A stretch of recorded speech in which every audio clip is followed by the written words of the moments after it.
for us, when we set up the campaign in August 2014 as an imperative from our campaigning work on the concept of Pan-African reparations for global justice, we wanted to continue and develop the tradition of African American activists who in 1951 worked the We Child Genocide petition on their experiences in that part of the continent we prefer to call by indigenous name Abya Yala, to present to the United Nations in order to draw attention to the fact that the genocide that had been accepted to be something that has happened to communities like the Jews was also something that they have been experiencing in the so-called democracy of the United States of America for hundreds of years.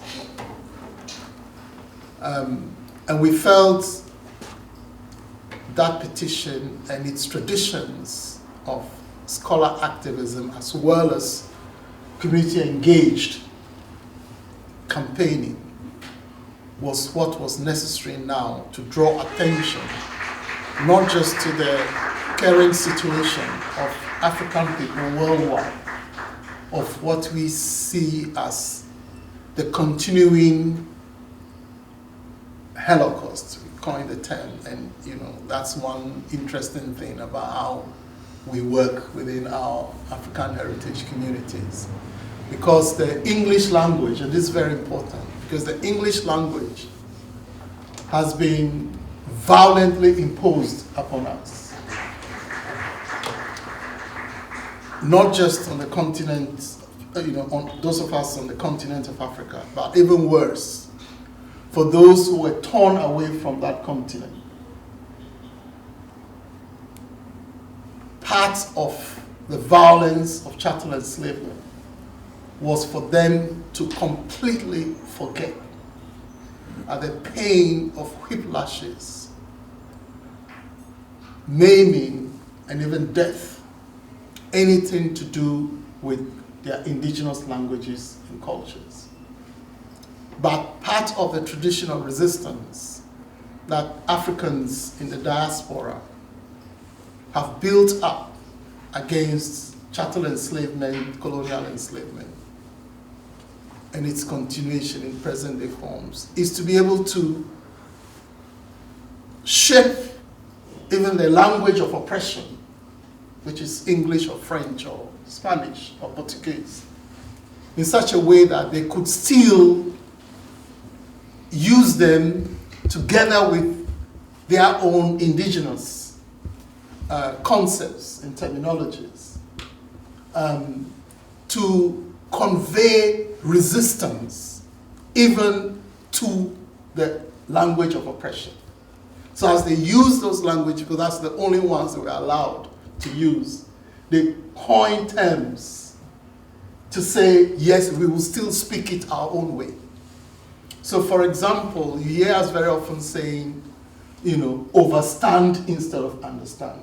That's a very common terminology here in this country. We need our lived experience for generations through this Holocaust that seems not to be ending.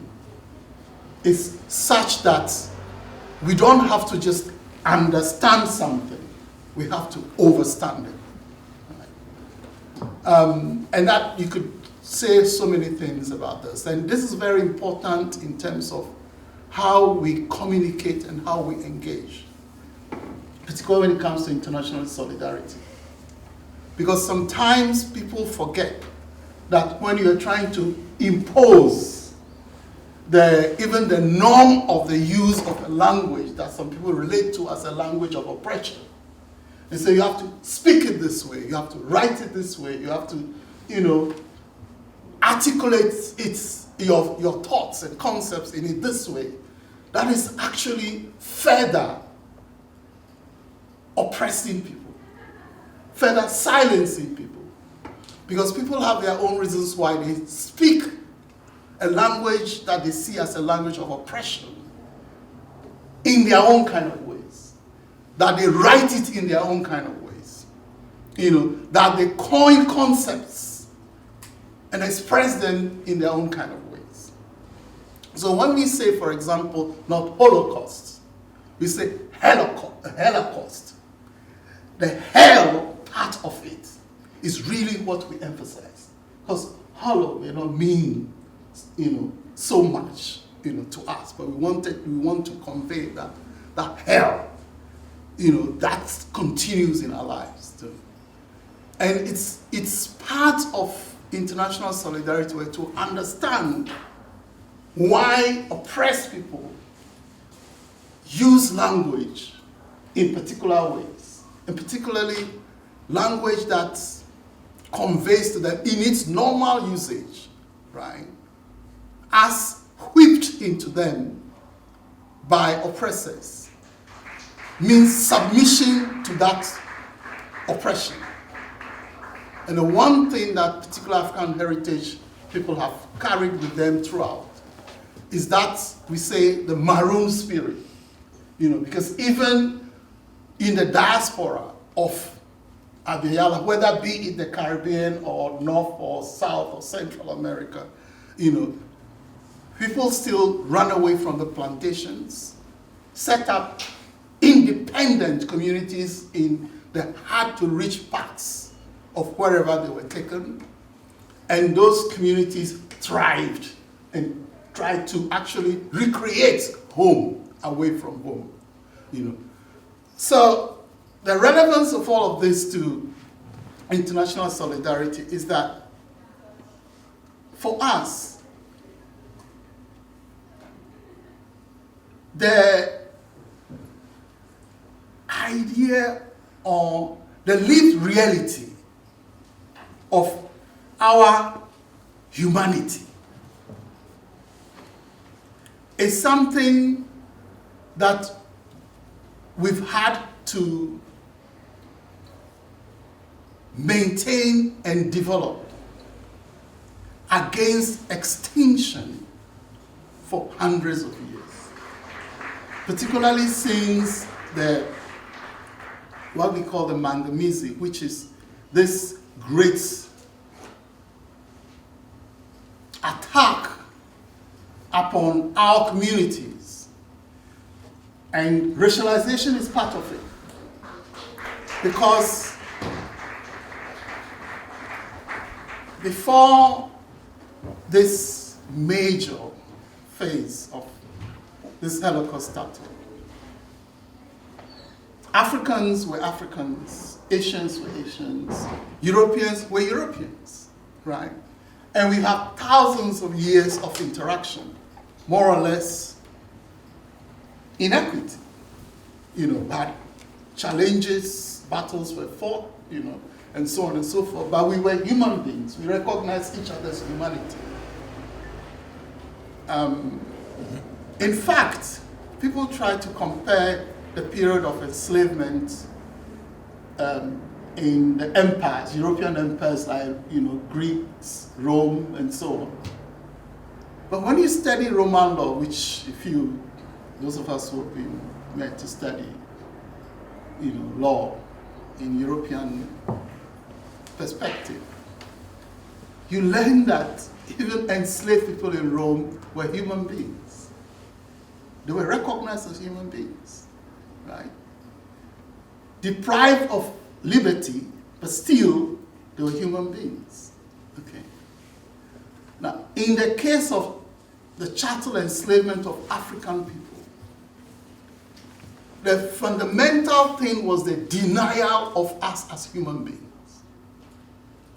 that needs to register on people, right? And everything was done to break our recognition of ourselves as human beings. So, defending our own humanity, being able to work through all of that trauma of whipping and killing the human being in you, to still retain for yourself the fact of your humanity and try to relate to others as human beings, has been a battle or has been battles upon battles for generations against extinction. Okay. Because we were in a whole experience from chattel through colonial and even to today's current phase of neo-colonial enslavement, has been for us to say you're not human beings, right? So human beings who are racialized as white, right? That's the whole point. Are the superior beings, and they tell you what to do. They teach you what you need to know in order to serve the human beings who are racialized as white. So they are no longer Europeans, they are racialized as white. So there's a difference between Europeanness and whiteness, right? Because that racialization of Europeans as whites and racialization of Africans, indigenous peoples, in Australasia and so on as black, is precisely to convey the superiority and inferiority thing. And this has been very much at the heart of extinction. Because once you accept that, you are extinct as a human being, right? You are subjected to social death, right? You are there for people to tell you what to do. You're not to think for yourself, you're not to act for yourself, you're just there to be ordered to do things, expended, and thrown away. And this has been the resistance for hundreds of years. So liberation for us has always been that of reclaiming our humanity and then engaging with other peoples on the planet in such a way that they also, and this is extremely very important, right? They also go beyond whoever they think they are, either in their superiority or inferiority complexes, to also recognize that they're also human beings. And now we establish that relationship amongst ourselves as human beings. So this is at the core of our work on international solidarity.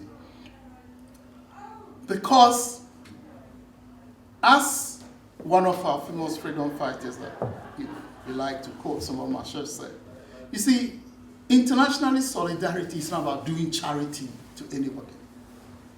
It's not that you come from a position of privilege and then you see some underprivileged person and all you want to do is take pity on that person and, do certain things that first and foremost is about assuaging your own guilty consciousness, right? You don't want to change that situation of the privileged and the privileged, because that's a power relationship. You want to maintain that power, but you still want to do something to make you feel good, that at least, you're taking pity on that person, right? And you completely refuse, that's one thing about charity. You completely refuse to alter the power relations, right? You refuse by choice to do the things that will remove, inequality and inequity, so that that person can be there as the object of your pity. That's what charity is about. And all these charities that you find, particularly when it comes to African people, is actually interesting. There's a charity for your nose, there's a charity for your eye, there's a charity for your arm, there's a charity for your leg, there's a charity for your whatever, and they're all set up as individual charities, right? Separate charities, you know. Charity for the elderly, charity to help the young people, children, and so on. That's how you get split up, right? Everything but for us to see the whole picture and work to remove the whole oppression. Okay, so if you approach people with that charity view, and which you don't necessarily call yourself a charity, but you act charity, right? You're not seeking to change the power relations. You're not seeking to change the inequity in terms of a superior being, you know, and an inferior being. International solidarity aims at addressing power relations in such a way that you can restore balance, equity in human relations. International solidarity is fundamentally about recognizing and reaching out to the human in each and every one of us. And to be able to work together in such ways that we can all rediscover the power to coexist and work together to improve our quality of lives and the quality of every other form of life around us. And that is why it is at heart ecological. Because it's about recognizing diversity of life forms, the interdependence of all life forms, you know, and life in everything, right? And it does have a certain spiritual dimension where even things that are seen as not human, be they animals, be they plants, you know, be they even rocks, right? Water bodies. You recognize that your dependence and the interdependence is such that you have to approach them very carefully. Right? So, concretely, this disemboweling of the earth in search of fossil fuels and mineral resources, that was not in the practice of many, many indigenous communities. In Africa, we didn't have to go digging anywhere. You know, there was a time when, you know, literally when you dig the soil to plant, you found gold, you found diamonds, you found precious, you know, metals. And they were treated with reverence, right? And most of them were actually kept as community treasures. So when you see our chiefs wearing gold ornaments and so on and so forth, these are they don't belong to them as their personal, you know, property. They are community treasures.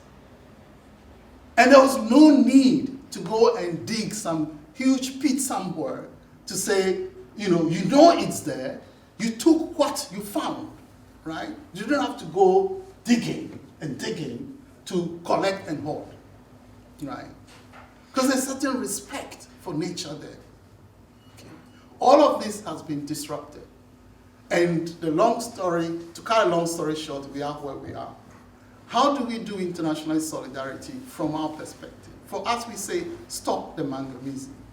First and foremost, the challenge we all face in dealing with extinction, now that, you know, we can all see that if we continue just the normal things that we've become used to, you know, we will lose all life forms and we'll lose the planet.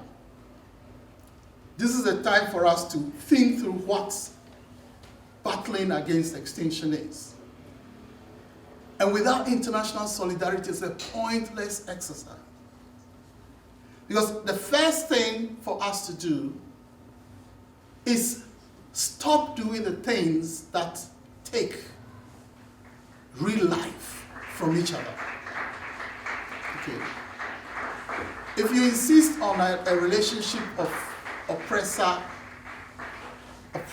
with people, not necessarily because you particularly want to oppress anybody, but you, as people say, you buy into the system. You buy into this system, which is structurally, violently created like that.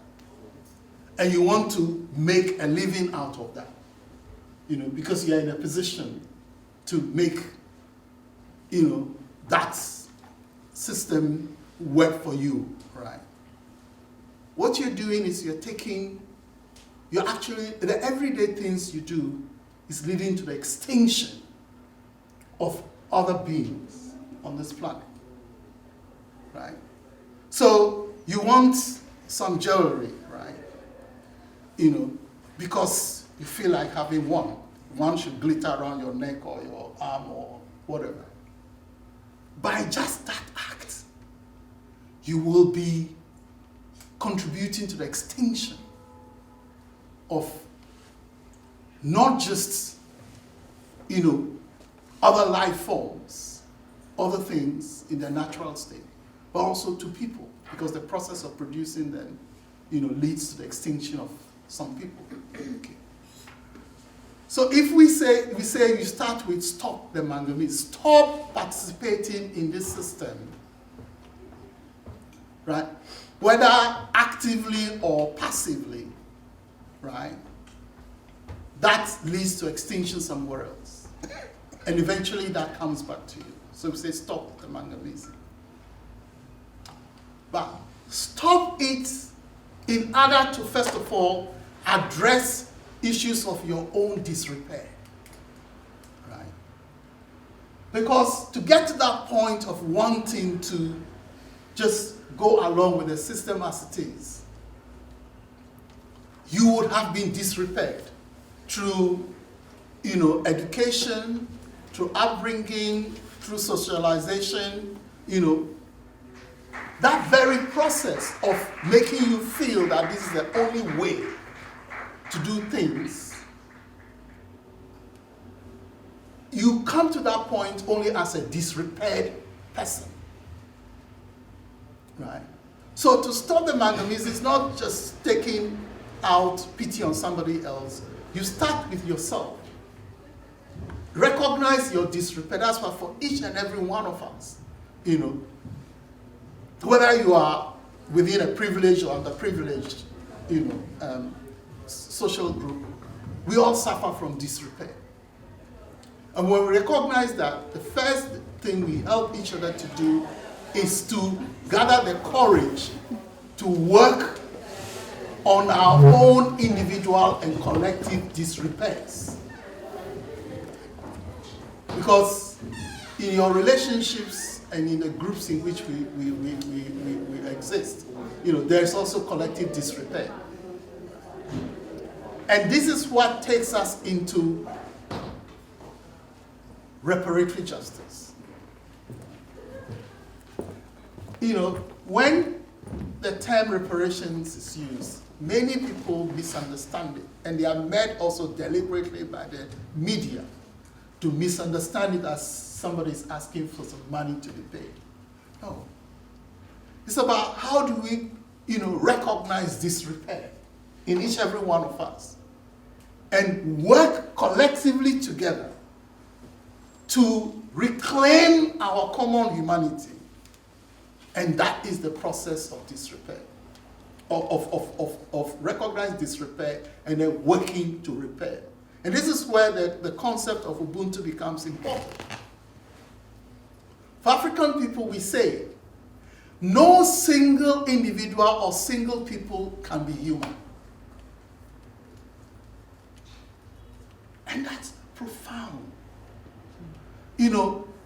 When these concepts were being worked out by African people, they were being caricatured by so-called explorers who had discovered them as primitive, ignorant, without history, without any knowledge, and so on. But it is precisely from those times that concepts like Ubuntu, where you say, you as a human being, or even as just one community of people, you can't be human. Your humanity is in how you relate. You see the human in another person, and as a community, you see the human in other communities. That is when you become human. So for us, we cannot conceptualize and work at any kind of international solidarity as to stop the Maangamizi campaign. That is not about, first of all, recognizing and powerfully asserting our African humanity. That is the premises. The attempt by all others to say as Africans we're not human beings. We haven't done anything human beings do. We have no achievements in terms of human civilization. Our first responsibility is to accept the fact that as human beings we have been, and we have achieved, and we are still achieving.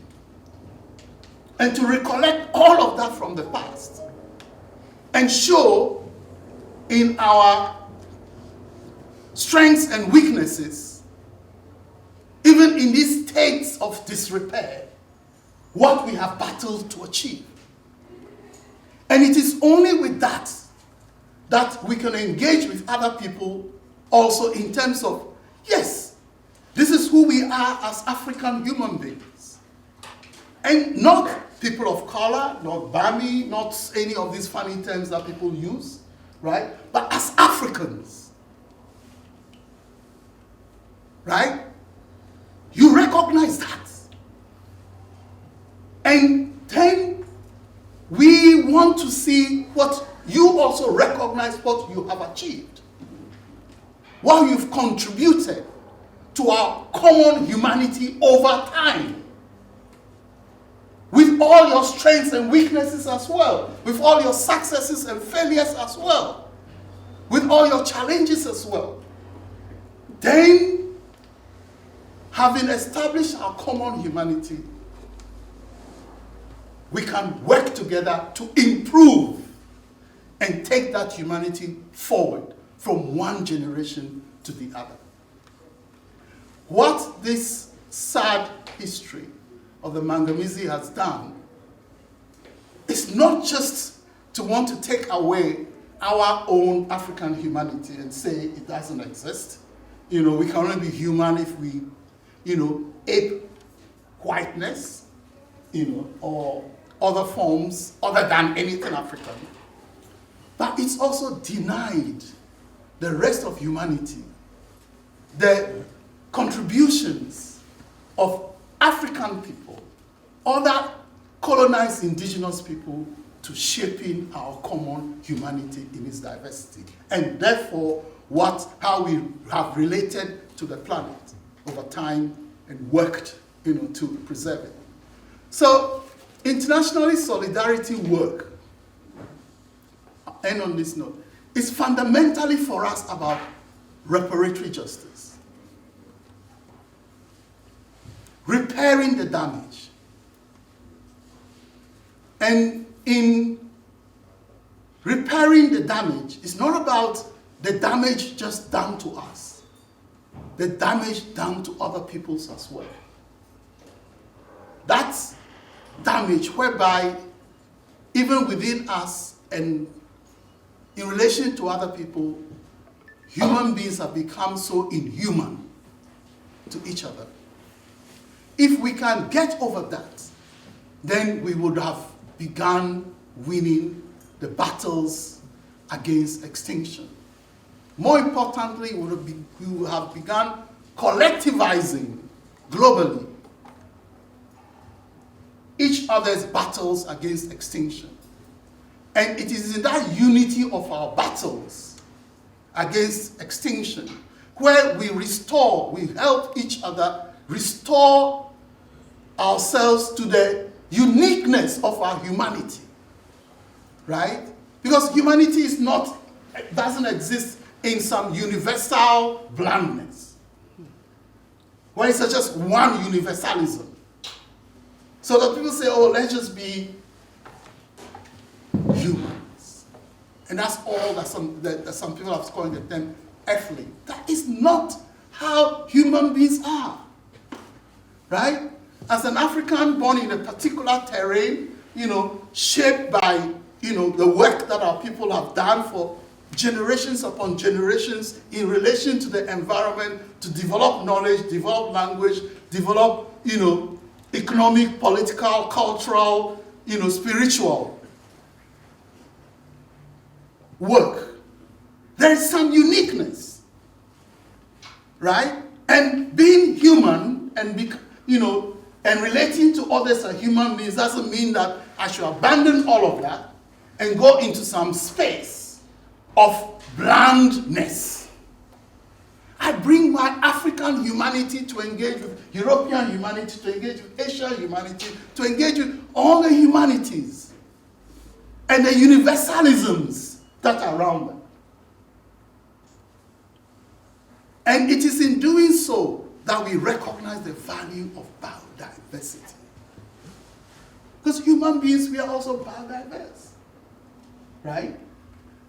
And learn to respect that biodiversity within human beings and then in the rest of nature. And it is that work that we see as internationalist solidarity. Esther will elaborate briefly on what the reparations element of that is, in how we articulate it in Stop the Maangamizi campaign. But I want to leave you with this. We international solidarity work in the Stop the Maangamizi campaign is described as Ubuntu Council Grassroots, people to people's internationalist solidarity and ground up diplomacy action learning.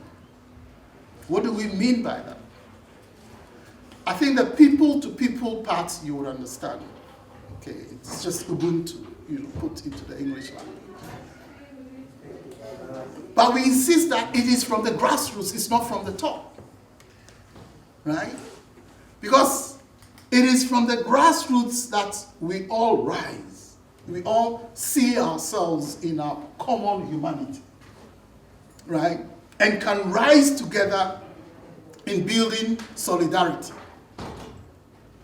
in rediscovering that humanity and the uniqueness of each and every people's humanity.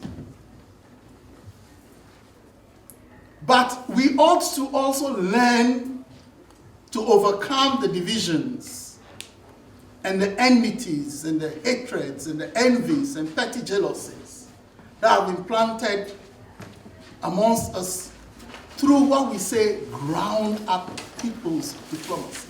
Right? Not the diplomacy, that states do with ambassadors and diplomats and so on and so forth. But the diplomacy of learning, can I best communicate with you? How can I best relate to you? How can we best love? How can we best eat? How can we best have fun together? Because your way of having fun may not be my way of having fun. Right? I have to learn it from you. In the same way, you also have to learn it from me. Don't assume. We don't love the same way. Because what love means and how it's enshrined, from place to place is different. Culturally, it's different. Let's learn that. And let's do it diplomatically. When you come in saying, I know, right? And it's my way. I teach. And it's this way, right? You get it completely wrong from the very beginning. Right? So we approach each other, with, again, this term, we say, each one learn from and teach many. It's not, each one teach one, no. You must learn from as many people as possible as you encounter. Every human being, young or old, able, or, differently able, of different sexual orientation, of different racialization, right? There's something to learn. You don't approach any human being with the view that I'm going to teach you. You don't know, so I'm going to teach you. What do you really know? If you don't know anything about the other person, what really do you know to teach? Right? And I'm saying this because you can all hear some of the things that are said even within XR. This is the expert. This is the person who knows. This is the person who is going to do. No. Right? We all have come from different backgrounds, different experiences, different ages. We all have something. And let's create the space where we can share. Right?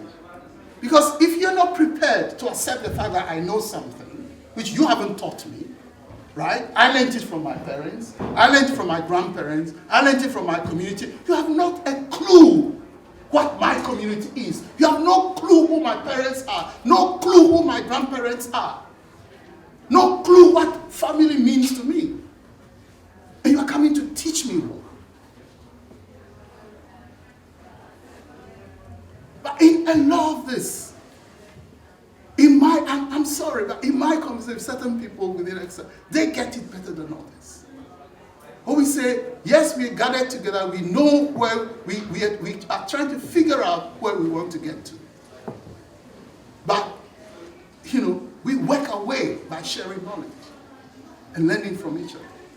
But this idea that some people know, and they're coming to teach. And those people come from one particular perspective, one particular, center, right? Let's get away with it. And if we do away with it, what a beautiful learning space we will turn this to. When you meet somebody, you know that person, even if that person doesn't know, there is something in that person that you need. Education is about bringing out, right? You bring out from that person what is inside that person that you can learn from. And in the same way, you might also have certain things within you that you don't know, you don't even know you have, or even if you know you have, you don't know how valuable that is to somebody else. Right? And it is only through creating the kind of relationship that person can say, please, this about you, right, is valuable to me. Can you help me learn it? Right. So humility is at the heart of international solidarity. Without humility, you can't even begin. Without recognition that we all bring something with us into this world. And life gives us, every life form gives us a unique opportunity to learn about that life. Right? And if only we thought of international solidarity in this way and worked at it, the many colors and types of flowers that this movement will become. For us to say, even if we, through disruptions and whatever else, are able to prevent the destruction of the planet, we will hand over something more than just a scorched planet to generations to come, a disrepaired planet to generations to come. We will hand over a humanity far more beautiful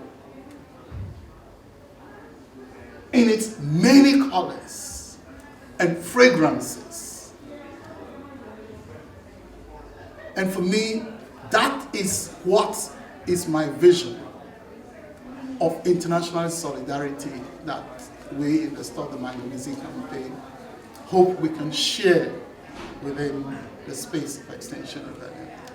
And if there is some sense in all of this, then thank you for listening.